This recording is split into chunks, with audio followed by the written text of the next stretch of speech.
A really fun activity is called Snowballs.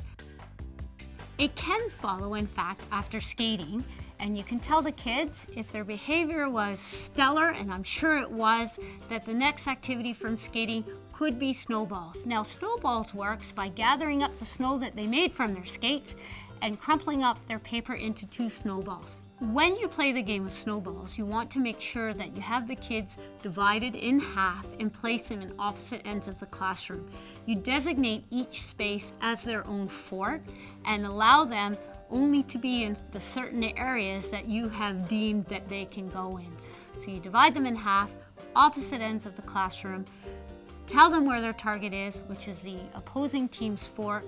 They toss the snowball into the opposing team's fort at the same time as the opposing team is tossing their snowballs into your fort.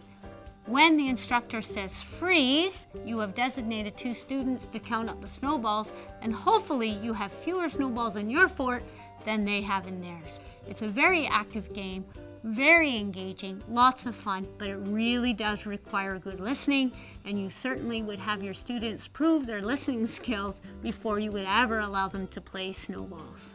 The beauty of snowballs, when it's time to clean up, we got our skates out of the recycle bin, and the snowballs are going to go right back in the recycle bin. So to add some engagement in terms of our cleanup, all of the kids gather up so they have 2 snowballs once again, put them back in their forts, put the recycle bin in the middle, and our last task is to see how many snowballs each team is able to successfully toss back into the recycle bin as our last little challenge in the game of snowballs.